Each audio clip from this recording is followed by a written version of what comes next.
Muy buenos días, buenas tardes, buenas noches. Bienvenidos a DIPU para Todos, el programa en donde vamos a ver todos los temas de actualidad del derecho internacional público. Mi nombre es Camilo Riaño Tovar y quiero darles una cordial bienvenida a esta nueva propuesta audiovisual que hemos venido desarrollando con los estudiantes de Derecho Internacional Público y Privado de la Universidad Cooperativa de Colombia en el programa de Derecho. Hoy quiero simplemente dar una pequeña introducción a esta nueva idea audiovisual que lo que busca es precisamente tocar temas de actualidad que son de común interés, no solamente para Colombia, sino para el mundo entero. Y queremos también darle la bienvenida a nuestras primeras panelistas del día de hoy que nos van a contar uno de los temas más coyunturales y quizás desconocidos de la problemática que tiene Colombia en el tema de derecho internacional. Vamos a ver un poco sobre la génesis de nuestro Estado-nación y veremos también por qué Colombia ha sido uno de los mejores estados de derecho internacional, pero hasta un cierto momento, ¿verdad? Sí. Hasta un momento bastante específico de la historia de nuestro Estado. Pero también vamos a ver a lo largo de las próximas sesiones y de los próximos cortes temas que son de especial trascendencia en el mundo de hoy, que también tienen una estrecha vinculación con el Estado colombiano. Así que le quiero dar la bienvenida a las primeras panelistas, a María Esther, a Laura y a Natalie, que nos van a hablar sobre la historia de Colombia en el derecho internacional.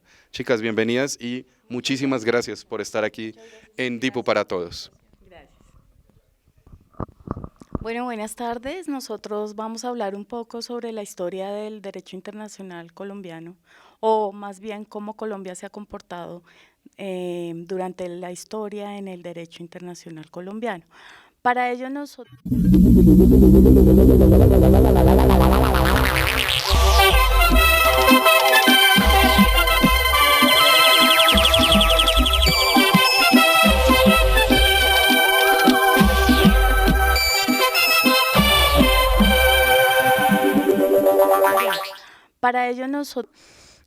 pero realmente ha sido complicado porque se esperaría que podríamos perder lo que es San Andrés, ya que Nicaragua solicita que como estas islas están frente a su territorio, frente a su estado, lo que requieren y lo que solicitan es que sea de su soberanía y su poder.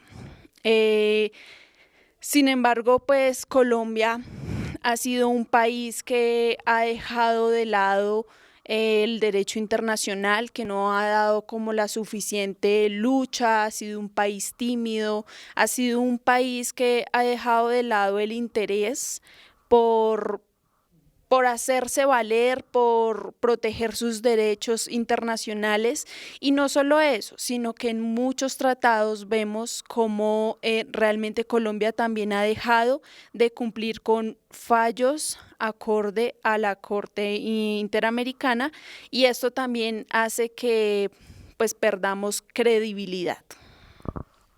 Bien, yo quiero hacerles una pregunta a ustedes dos, porque ya ustedes dieron un gran avance histórico de lo que ha sido el siglo XIX y parte del siglo XX en Colombia. ¿Ustedes consideran que Colombia antes era un estado respetable en derecho internacional a nivel continental o estábamos igual de lo que estamos ahora? Pues realmente yo pienso que sí, o sea, antes Colombia sí quería verse, o sea, querías ver y ver que todo el mundo lo estaba reconociendo como un Estado. Inicialmente en el siglo XIX se disfrutaba de esa descolonización, entonces ellos se estaban preocupando como por empezar a hacer esas nuevas relaciones internacionales y hacer valer las normas que ya, bueno, que ellos, de las que ellos fueron partícipes. Entonces yo pienso que sí, bueno, a lo que estamos ahora no, totalmente distinto. Bueno, también opino que sí, dado a que pues Colombia en estos años del siglo XIX, pues a pesar de que bueno, se mostró como un país fundador, como un miembro fundador, era un país que necesitaba y bueno, y que demostraba ese crecimiento y ese respeto por el derecho internacional, haciendo valer sus compromisos de manera interna en muchos ámbitos, en el ámbito territorial, aéreo, marítimo, en la parte del terrorismo, incluso también hubo mucho intercambio y respetaba, digamos, las normas internacionales. Es verdad. Bueno, María Esther, ¿tú qué opinas y qué más tienes por decirnos? Bueno, yo pienso que para Colombia en sus relaciones internacionales hubo un antes y un después de la pérdida de Panamá. Colombia en el siglo XIX tuvo bastantes aportes al derecho internacional y participaba activamente, así como lo dijo Laura, en búsqueda de un reconocimiento como Estado. Pero una vez pierde Panamá, Colombia asume una posición un poco diferente y en contra de los Estados Unidos. Está en los primeros años del siglo XX, está muy ardida o muy tocada con la pérdida de Panamá, pero más o menos después de 20 años llega al poder Marco Fidel Suárez y estratégicamente, lo diría yo, piensa, él habla latín y en uno de sus discursos dice, es que hay que empezar con la figura llamada respice polum, que en latín es buscar la estrella y mirar a esa estrella del norte. Invita como a que se quiten ese resquemor que se tiene por la pérdida de Panamá, que se le tiene a los Estados Unidos, y él busca un acercamiento hacia los Estados Unidos porque ve que es una potencia con la que no se puede pelear y que nosotros como latinoamericanos o como un estado un poco menor frente a esa potencia, pues no podemos desconocer que tenemos que aliarnos de cierta manera. Esta respice polum viene a darse por completo durante casi todos los gobiernos que le siguen a Marco Fidel Suárez, hasta, y de cierta manera, aunque fue estratégicamente, esto se convirtió casi que en una norma, en que de hecho en la actualidad nosotros creo que hacemos el derecho, o creamos las relaciones internacionales basadas en que hay que estar detrás de esa estrella y que la relación internacional depende de nuestra buena relación con Estados Unidos. Esto Colombia ha vivido después de la toma de Panamá una cantidad de circunstancias internas que se ven reflejadas también exteriormente. Como decían Laura y Natalie, Colombia viene después de que en el siglo XIX brillaba en el ámbito internacional, de cierta manera se agacha un poquito y casi que es un testigo pequeño con grandes aportes también, como la creación de la OEA, que tuvo que ver con el presidente Alfonso López Camargo, que la OEA le reconoce a él que fue uno de los grandes promotores de la creación de la OEA para que esos estados regionales o ese ámbito regional se viera como bloque y de cierta manera también es una forma de decirle a Estados Unidos después de la Segunda Guerra Mundial, mire, su comportamiento también tiene que cambiar con la región. No solamente usted sí es una potencia, pero fíjese que nosotros unidos podemos ser o un aliado o un gran aliado o un gran enemigo. Entonces, esa es un hecho que se le reconoce internacionalmente a Colombia, la creación de la OEA. También viene una parte donde se habla del simil polum, que es con Alberto López Miquelsen, y él dice, mire, sí, sin desconocer que Estados Unidos puede ser un gran aliado y sin desconocer que es una potencia mundial, nosotros también tenemos que ver a los vecinos, nosotros tenemos que ver a nuestros similares.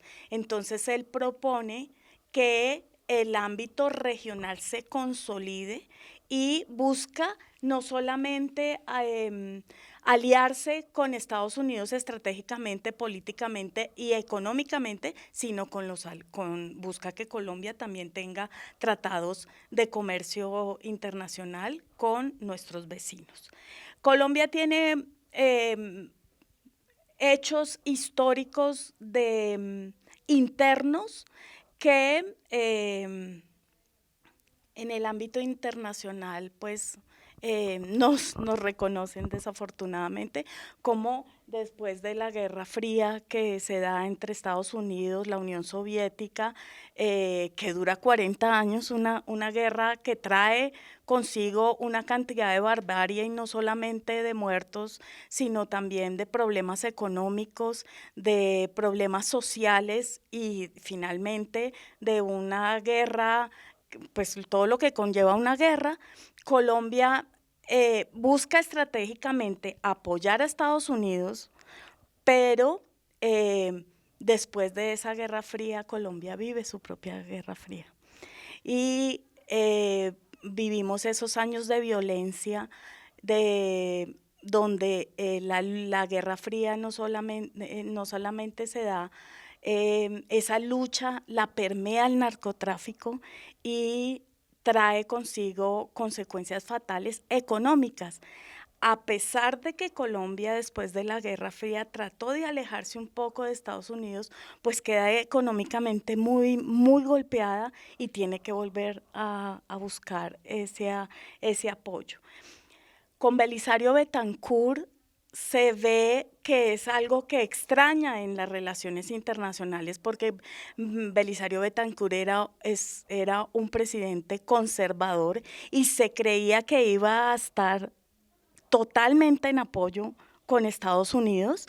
Él dice, un momento, deja de ver el conflicto interno a la guerrilla, dice, si yo quiero hacer un proceso de paz para que esta problemática social y este problema interno de guerra que tenemos, yo tengo que dejar de ver un poco a la guerrilla colombiana como una extensión de ese movimiento comunista de la Unión Soviética.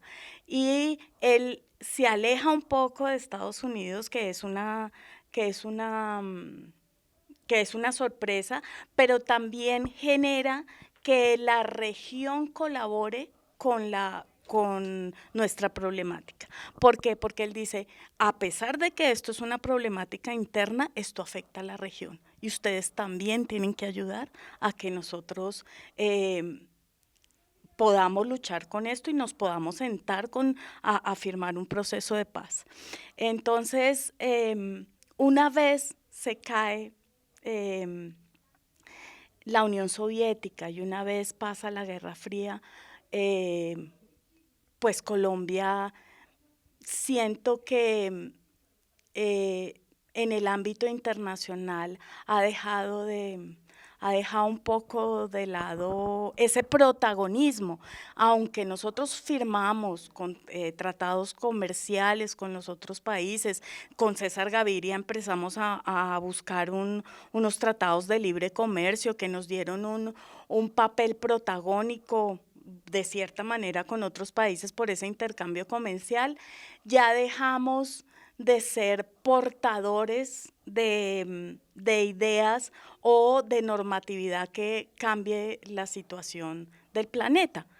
Nosotros tuvimos una muy buena época donde aportábamos muy bien a derechos humanos, a la consolidación de paz en Centroamérica, por ejemplo, con el Grupo Contadora. Hubo un protagonismo, pero en este momento llega como un letargo donde se puede decir que es más un testigo que un protagonista.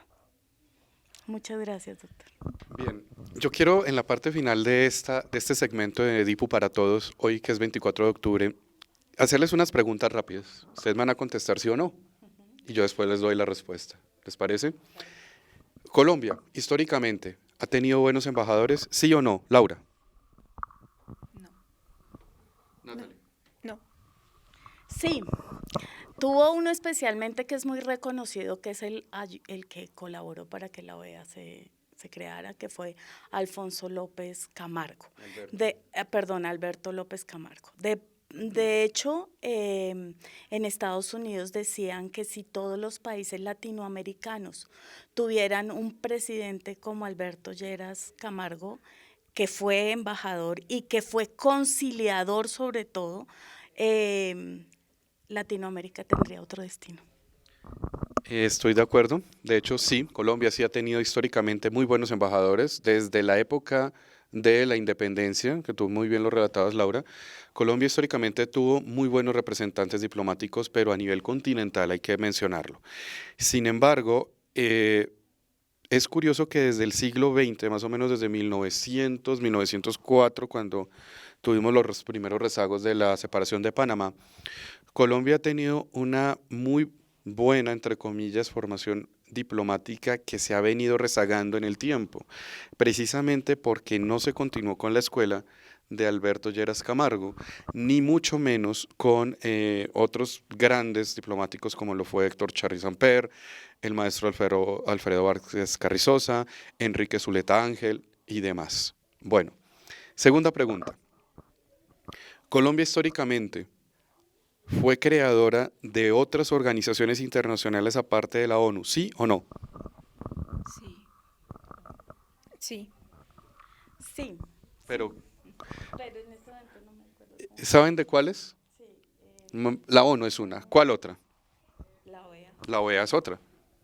Y hay otra más, que es muy importante, la OIT, la Organización Internacional del Trabajo. Imagínense ustedes lo importante que fuimos. Bueno, y la última pregunta, que esta es de género. Miren, yo estoy entre 3 mujeres aquí. Imagínense ustedes. ¿Hemos tenido diplomáticas antes de 1980 en Colombia? ¿Ustedes qué creen, sí o no?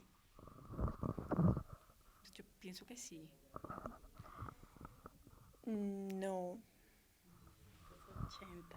No sé, Noemí Sanín fue de las primeras, pero en este momento no me acuerdo la fecha. La respuesta es no. No, de hecho, la primera mujer que estuvo en la diplomacia fue María Elvira de Ospina, pero ella estuvo hacia 1985 y luego tuvimos la primera canciller que fue la señora Noemí Sanín, ¿no? Que fue la postre embajadora durante muchos años en Colombia. Bien, yo creo que para dar una gran conclusión y pasar ya al siguiente segmento de nuestro programa, donde vamos a ver realmente algo que tú decías, Natalie, Colombia no tiene una buena estrategia jurídica, ¿no? A nivel continental y a nivel internacional. Es que Colombia sí ha tenido un papel muy protagónico en el derecho internacional continental, como bien lo mencionaban las tres.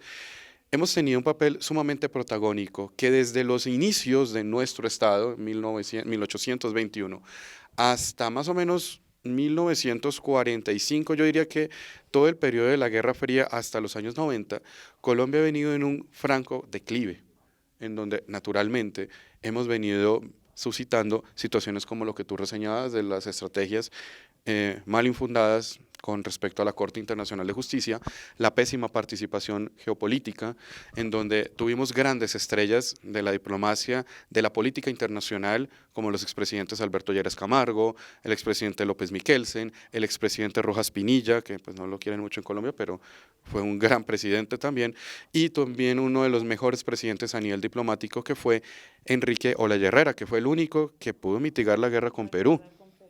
Pero ya vamos a ver en el próximo segmento por qué Colombia tiene una muy mala estrategia jurídica en el primer caso que tuvimos ante la Corte Internacional de Justicia contra Perú en 1950. Así que vamos a una breve pausa comercial y ya volvemos con el siguiente segmento aquí en Tipo para Todos.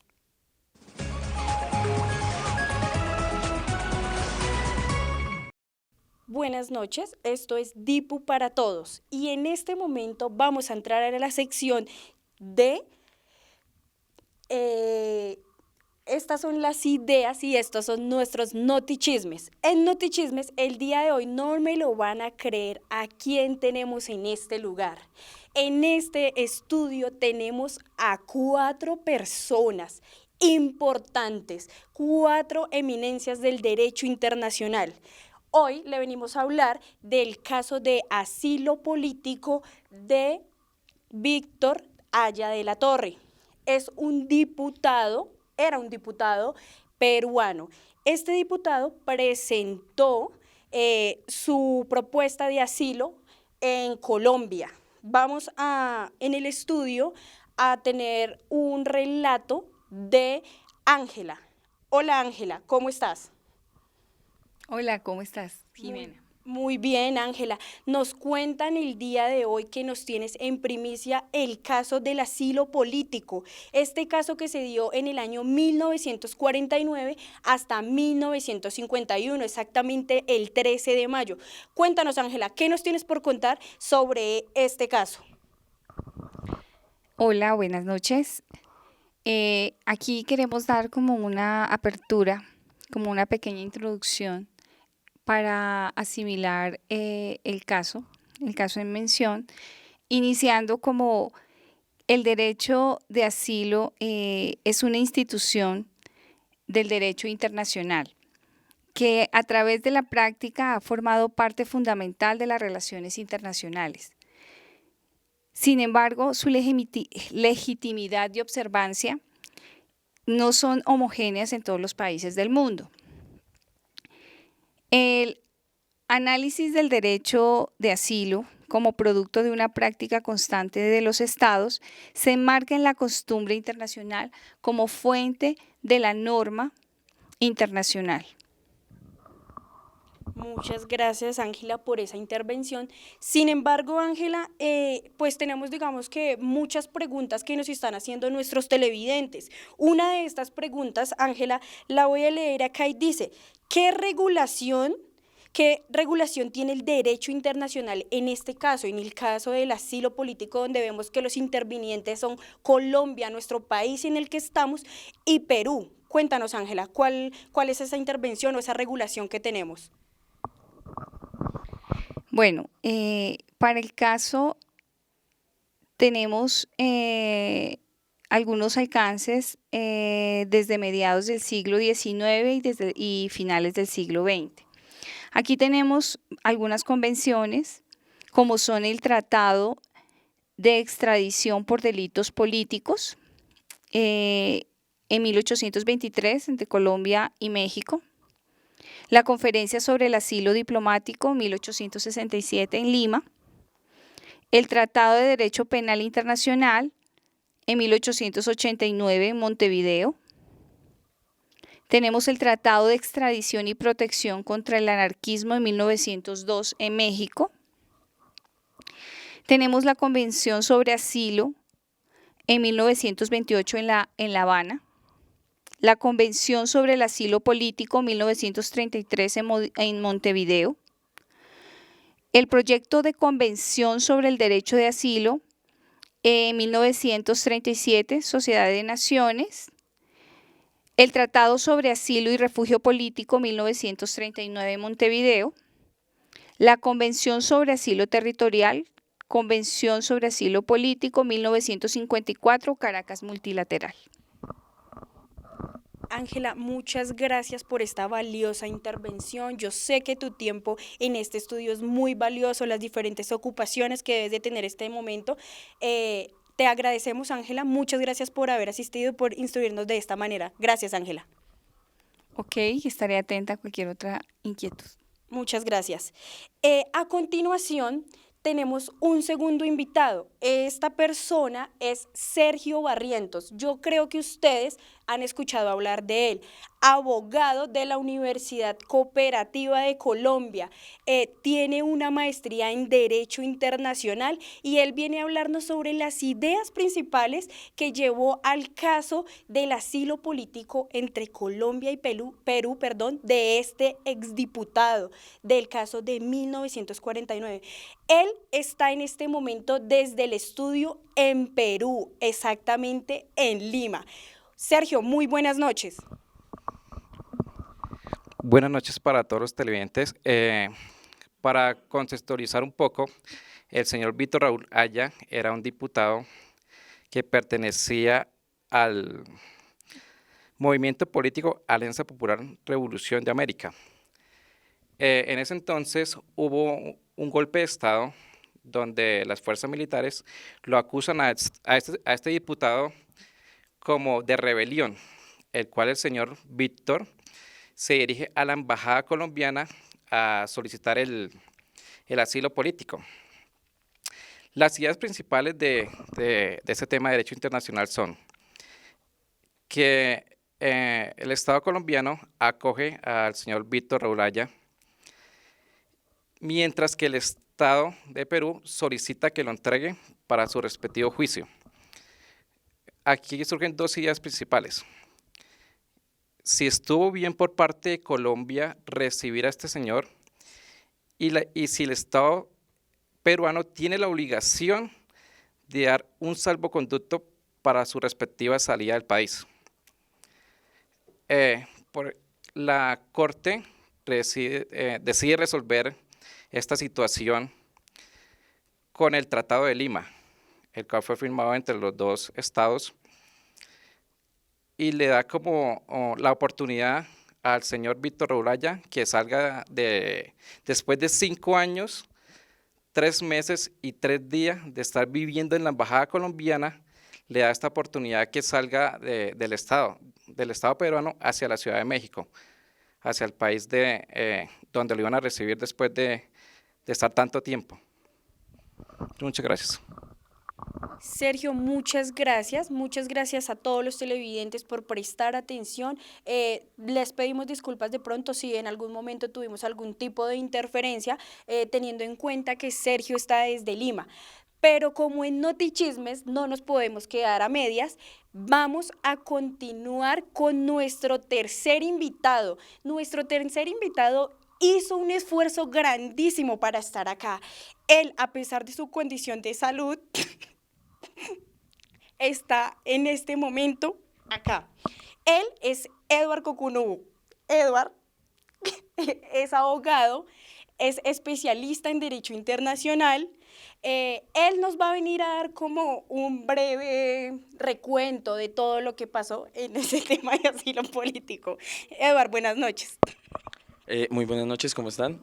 Muchas gracias a todos los asistentes a este estudio y sobre todo a los televidentes, y a ti por la invitación y a mis compañeros, colegas. Bueno, el caso de Víctor Raúl Haya de la Torre, aunque no fue como el detonante en la Corte Internacional de Justicia, para el tema de la figura jurídica de asilo diplomático, sí permitió reflexiones posteriores pues, acerca de todo este tema. Se manifestaron en las convenciones de Caracas en 1954 y ha fungido una base de acción para las posteriores crisis pues, que se han venido desde esos años, y se han tenido importantes repercusiones en el ambiente político de América Latina, más que todo después de los años 70 en la Guerra Fría. Estos movimientos de personas, pues lo estamos viendo nada más ahorita, lo que está sucediendo con los migrantes venezolanos, todo lo que está pasando, los decretos que se están pues fingiendo, formando.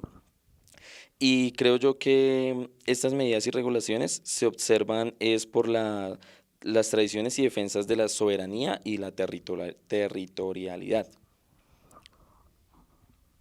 Edward, muchas gracias, de verdad que nos place tenerte en este estudio, gracias por la asistencia. Nosotros sabemos en este momento que es un momento difícil para ti, esperamos que te recuperes muy pronto, Edward, muchas gracias. Muchas gracias. Seguimos, y este es nuestro último invitado. No obstante, vamos a dar un pequeño preámbulo de la hoja de vida de esta persona tan importante que tenemos en este estudio. Es la persona la cual nos va a instruir y tal vez nos vaya a hacer algún tipo de preguntas a los asistentes. Vamos a tener un poco de conocimiento más sobre este caso. En el estudio tenemos nada más y nada menos que a Camilo Riaño. Yo creo que todo el mundo va a decir, Camilo, con esa agenda tan ocupada, ¿cómo sacó un tiempo para asistir a Notichismes? Pero él sabe que el derecho internacional es para todos. Vamos a hablar un poco de su hoja de vida. Camilo Riaño es un abogado de la Universidad Nacional de Colombia, es especialista en relaciones internacionales. Entre todas las cosas de su ardua carrera, él fue pasante en el Ministerio de Relaciones Exteriores, secretario, estuvo como asesor jurídico y judicante de la Dirección Nacional de Derechos de Autor. Esa es una de las pocas cosas que podemos decir en Notichismes de la extensa hoja de vida de Camilo. Camilo, te saludamos esta noche. Muchas gracias por tu asistencia. ¿Cómo estás, Camilo? Muy buenas noches para todos y bueno, contento, muy honrado de estar aquí con todos ustedes y con los excelentes panelistas que estamos presenciando el día de hoy. Camilo, muchas gracias. En este momento te repetimos y te extendemos un saludo muy cordial por parte de este noticiero. Camilo, queremos tener un poquito más de contexto. Tú que has tenido la fortuna de trabajar en este tema del derecho internacional, ¿cómo influye Colombia en el asilo político de esta persona, de este personaje que en el año de 1949 pues, hizo uso de su facultad de asilo? Esto que lo vemos contemplado en el artículo 14 de la Declaración Universal de los Derechos Humanos. Cuéntanos un poco más, Camilo.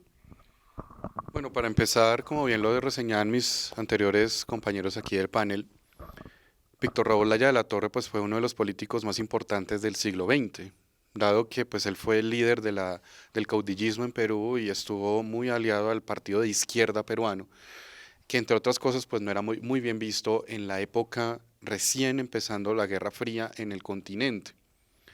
Y para nadie es un secreto que la institución del asilo es enteramente latinoamericana. Es una institución diplomática que se creó únicamente en América Latina. Y es una voluntad, es un acto unilateral que proviene precisamente de un Estado hacia otro Estado, tiene un efecto jurídico que obviamente tiene una causa política y en este caso es la perfecta configuración de un acto unilateral, de un ejemplo de ese tipo de fuente en derecho internacional. Ahora, lo que es más importante ver dentro de todo este contexto es tratar de observar el carácter interpretativo que el asilo tuvo tanto para Colombia como para Perú, que fue realmente el caso central de la Corte. Y para nada es un secreto que Perú terminó en gran medida ganando el caso porque demostró que el tema del asilo no era una costumbre regional, como bien lo mencionaba Colombia, sino que era más una costumbre regional, dado también la ratificación de los tratados que mi colega Luz mencionó anteriormente, sumado a unas prácticas de orden diplomático que entre los diferentes estados del continente de ese momento se realizaron. Entonces esa es, digamos, la principal fuente que es muy importante y que entre otras cosas lo que hizo Colombia fue extenderle esa protección, porque debemos decirlo, Víctor Raúl iba a ser asesinado, ¿no?, por el hecho de ser de izquierda, de ser del APRA y demás, pero que a la postre pues le generó esa protección que fue el único punto en favor de Colombia frente a la Haya, pero que digamos posteriormente en la sentencia que se emitió en el año 1950, pues se ratificó que Colombia no tenía razones jurídicas para otorgarle ese asilo a Perú, y más exactamente a Víctor Raúl Haya de la Torre. Camilo, muchas gracias por esta valiosa intervención. Sin embargo, por último, estamos aquí leyendo todo, pues las preguntas que nos hacen por medio de redes sociales, nuestros televidentes, las personas que están muy pendientes, pues de esta entrevista, pues con estas 4 personas eminencias del derecho internacional. Una de las preguntas, no sé, Camilo, si no las puedas responder, si nos dices de pronto que está salida, pues digamos que del tema, sin embargo la queremos hacer. ¿Qué otro caso ha sido relevante para el derecho internacional en tema de asilo político que se vea relacionado a algún otro país latinoamericano? ¿Tienes contexto de alguno, Camilo? Sí, han habido varios. Yo creo que el más reciente y el más polémico, el más mediático ha sido el de Julian Assange, el que hubo entre Ecuador y Reino Unido.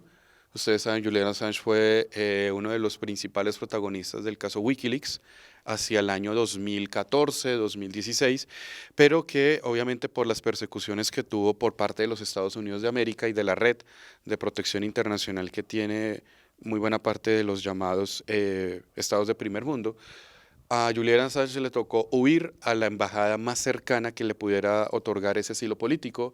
Y pues, ¿cuál fue la respuesta? Ecuador, dado que por una nota diplomática que el entonces presidente Rafael Correa, muy recordado por todos nosotros, pues le otorgó ese asilo y él vivió durante 2 años en la embajada ecuatoriana en Londres.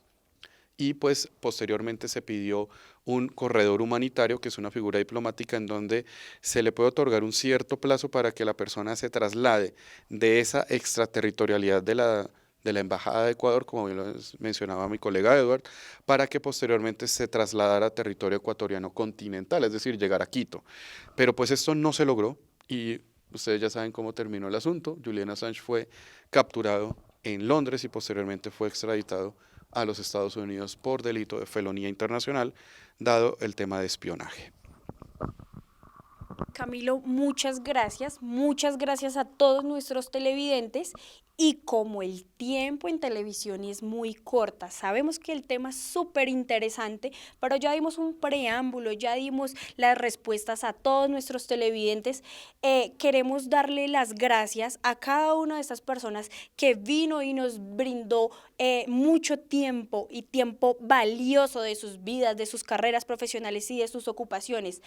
A Sergio, muchas gracias por estar desde Perú, por sacar un tiempo y pues por todo este conocimiento que nos brindó, lo que es a Ángela, a Edward y a Camilo. Muchas gracias por estar el día de hoy en este estudio. Recuerden que nos pueden buscar en redes sociales o nos pueden seguir en el hashtag Dipu para Todos en la sección de chismes y en los chismes más importantes. Muchas gracias. Recuerden que mi nombre es Jimena y el derecho internacional es para todos. Que estén muy bien.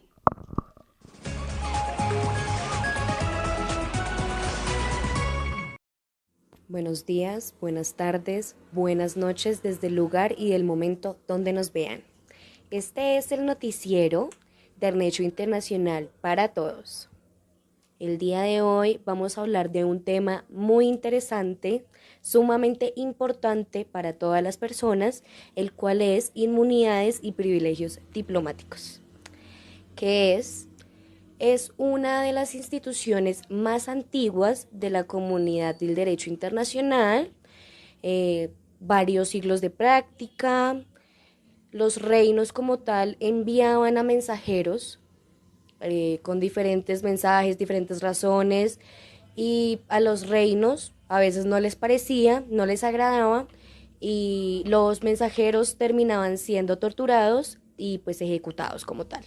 Desde ese momento se empezaron a dar unas garantías para estos mensajeros, lo que hoy día conocemos como inmunidades y privilegios diplomáticos.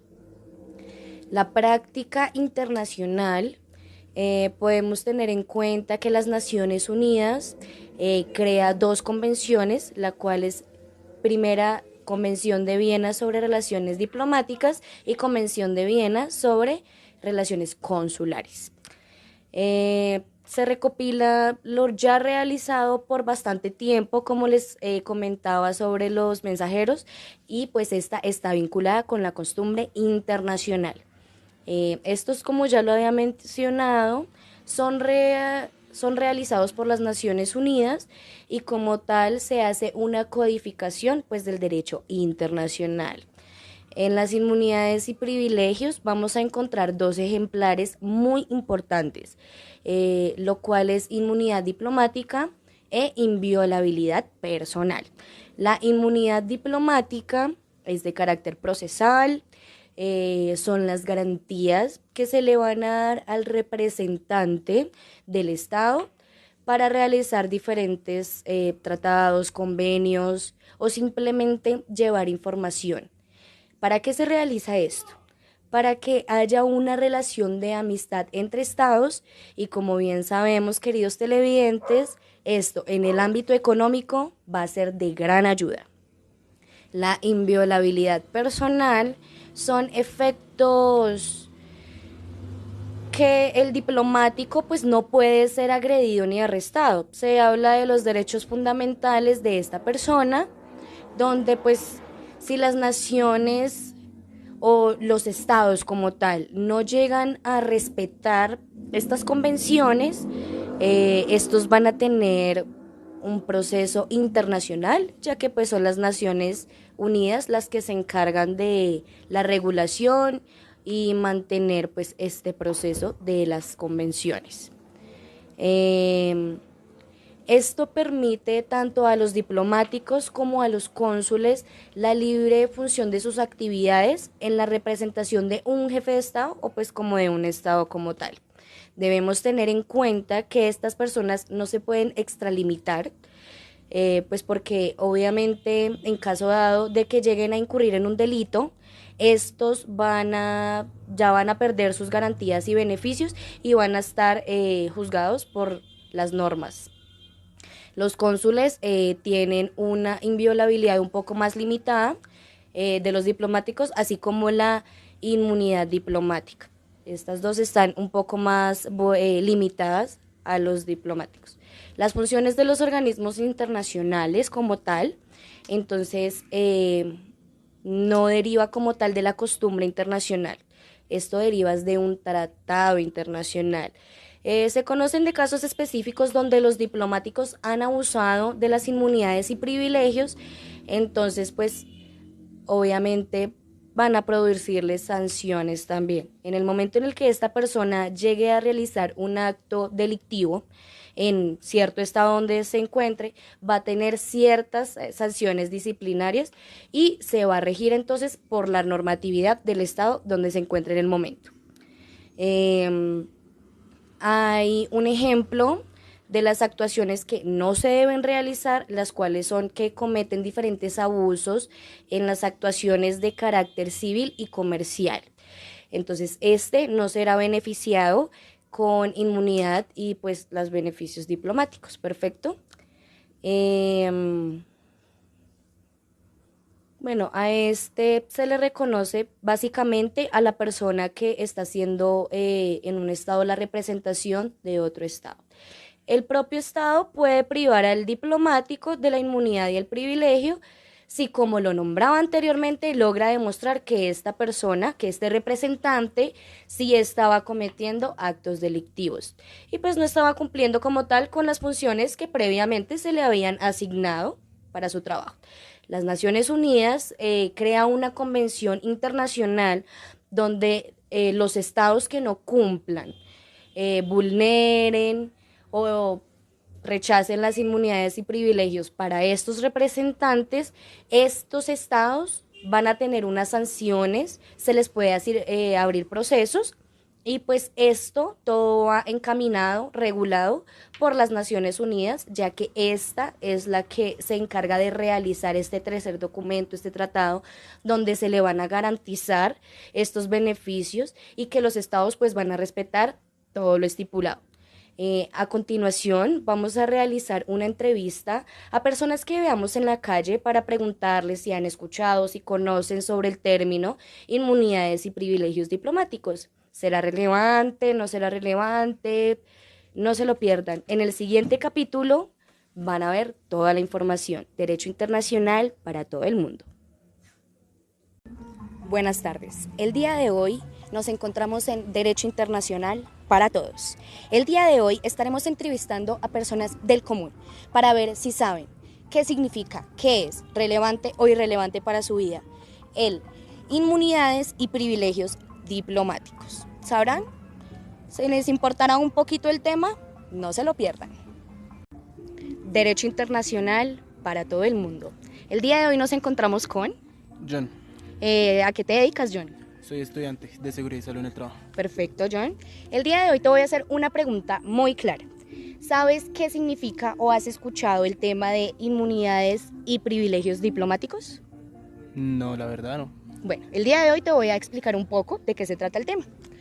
Inmunidades y privilegios diplomáticos es cuando se nombra un representante de Estado para que este representante realice tratados, realice convenios con otro Estado. ¿Esto para qué se realiza? Para que hayan relaciones de amistad entre Estado y Estado. La inmunidad lo que hace es que esta persona tenga el juicio y se base por la jurisdicción de su Estado.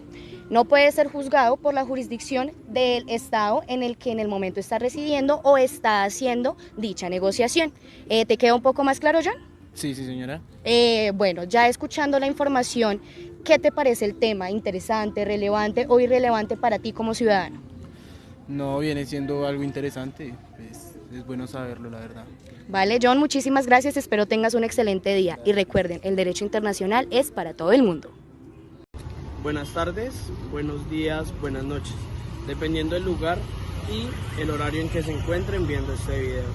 El día de hoy estamos en Derecho Internacional para Todos. Vamos a realizar las entrevistas sobre inmunidades y privilegios diplomáticos. Vamos a preguntarle a gente del común, ¿qué tanto saben? ¿Les interesa?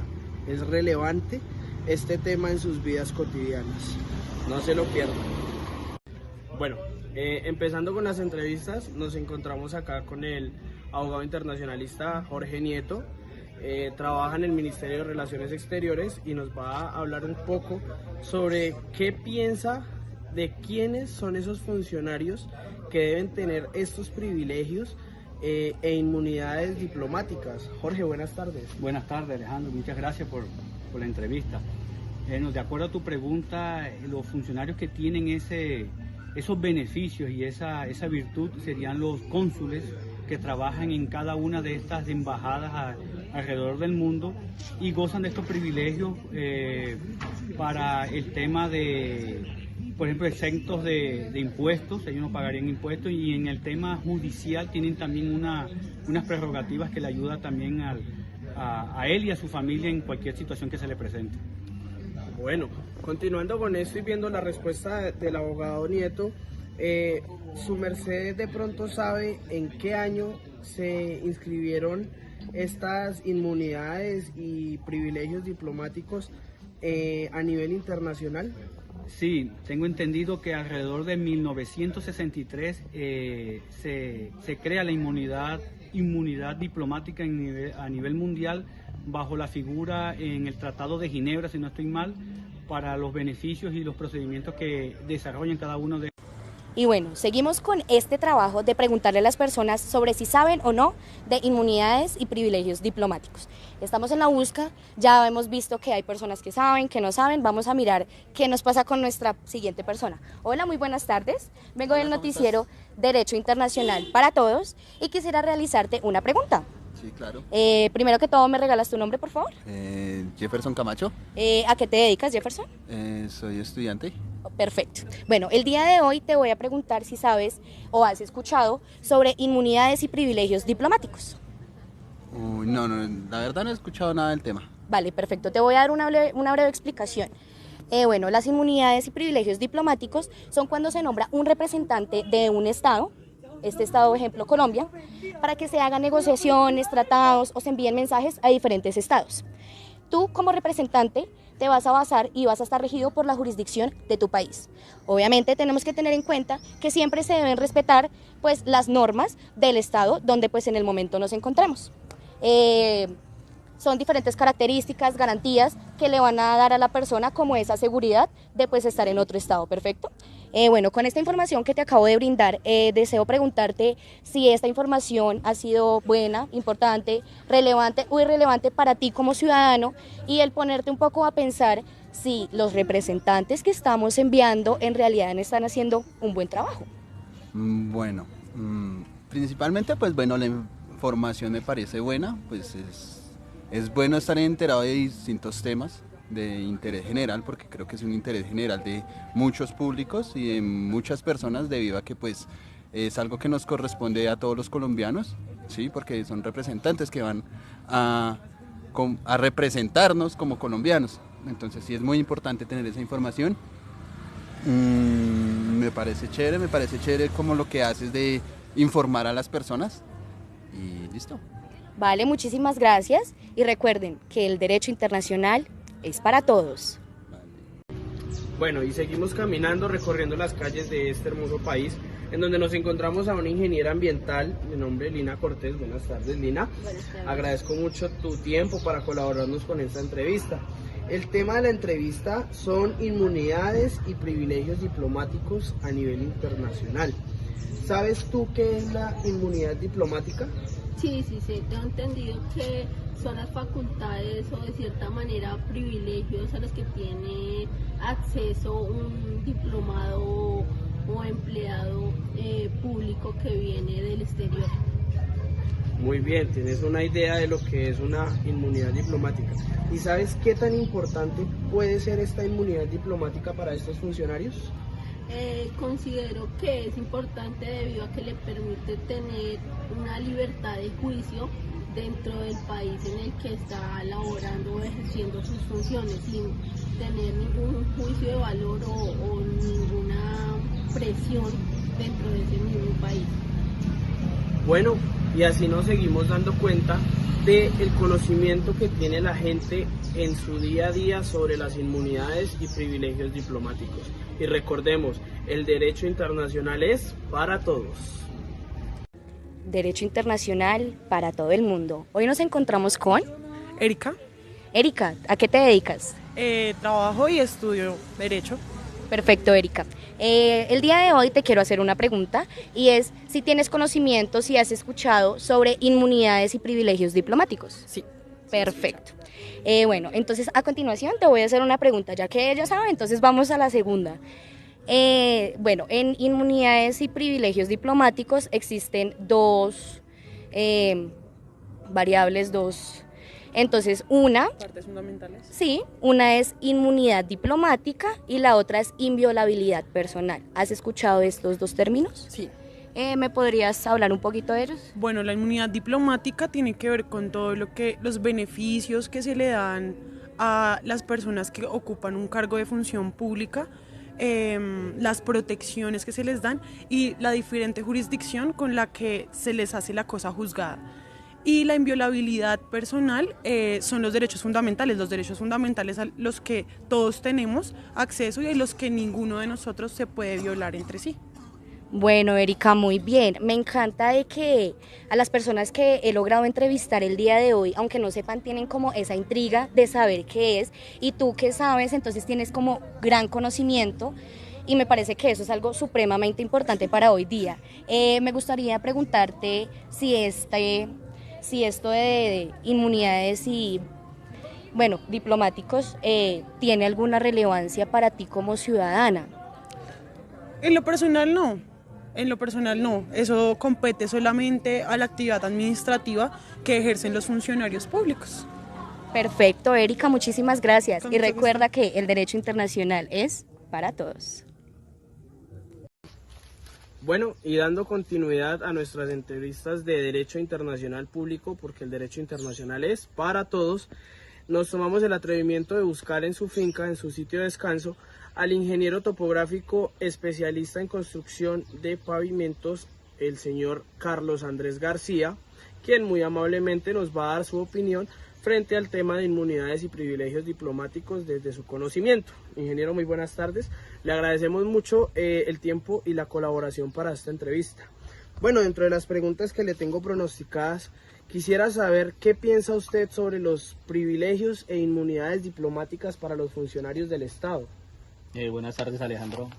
Pues pienso que los privilegios diplomáticos pues son inherentes de los pactos que hacen entre naciones. Pienso que son una forma de proteger sus funcionarios y de que valgan sus derechos en cada una de las naciones donde ellos desempeñan sus trabajos, tanto dentro del derecho internacional como de tener sus buenas relaciones entre el país que representan en cada una de sus naciones. Muchas gracias, ingeniero. ¿Cree usted que acá en Colombia se practican ese tipo de inmunidades y privilegios diplomáticos? Sí, pienso que Colombia, al ser un país tercermundista, es un país que ve con mucho respeto pues los demás países. Derecho internacional para todo el mundo. El día de hoy nos encontramos con Javier Pérez. Hola Javier, ¿a qué te dedicas? Soy estudiante y docente. ¿Qué escuela? En la escuela Fundación Colegio Principio de Sabiduría, ubicada en el barrio Bravo Páez. Perfecto, Javier. Bueno, el día de hoy te voy a realizar una pregunta, a ver si has escuchado, si de pronto es relevante y relevante para tu vida como ciudadano, y es si tienes conocimiento sobre las inmunidades y privilegios diplomáticos. Creo que sí, en algún momento como que llegué a escuchar al respecto, y si no estoy mal, como que a la persona que, bueno, como que le dan ciertas garantías o beneficios a personas que de pronto quieran representar, o a una persona, a un grupo de personas que quieran representar un estado hacia otro estado. Perfecto, sí, como lo has dicho, es una persona que un jefe de estado nombra para que vaya y nos represente a nosotros como estado en otro estado. Se pueden realizar convenios, tratados, y esto lo que hace es como que haya una relación de amistad entre diferentes tratados.